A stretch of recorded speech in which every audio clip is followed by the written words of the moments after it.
Alright, good afternoon everyone. This is Anthony Chidokereke.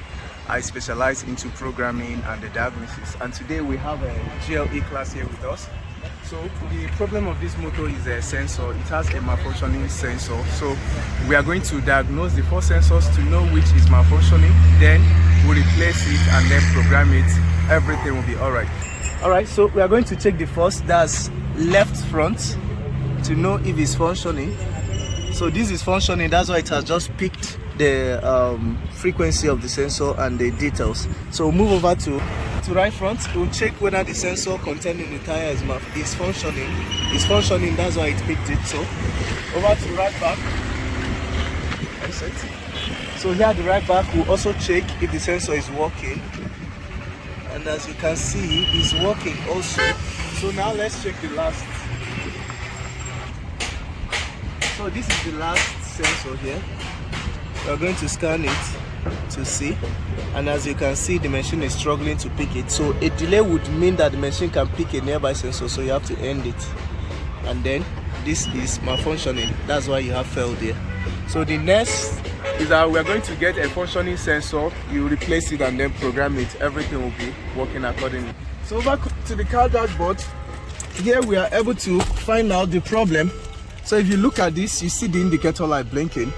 That's an indication that the sensor is bad. And if this car has been driven, you can also pick the display page. So over to the display page, you go down, you see message, you scroll down to get your tire sensor also. Okay, that's tire sensor. So if you look at the dashboard light, just like the machine showed accurately, this is it here. You find out that the driver's side back is not showing as shown here.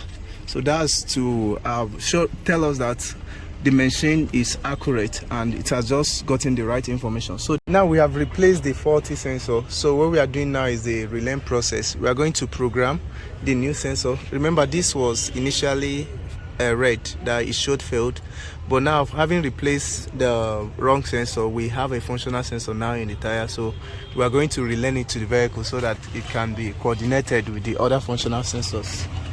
So that is what we are doing. So that's what we are into now, the programming process.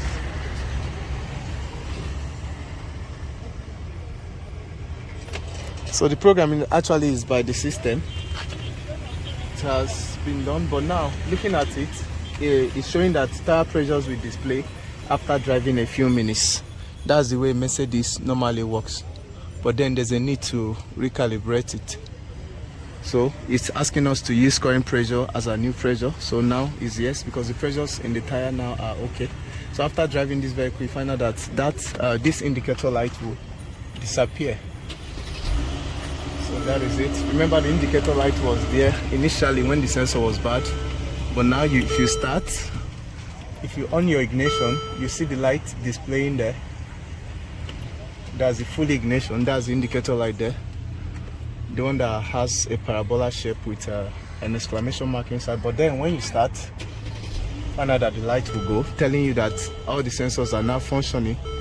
But then to display, it will require driving the car after a few minutes. So that is it. Case settled.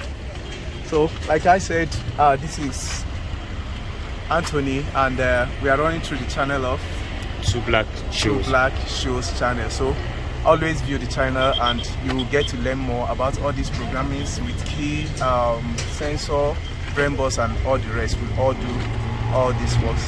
We hope to catch up on you next time. To reach out to me personally, you can connect me at ctonero10@gmail.com, ctonero10@gmail.com for services and more advice on how to do this work. So the name of my email address will be displayed afterwards. So thank you. Have a nice day.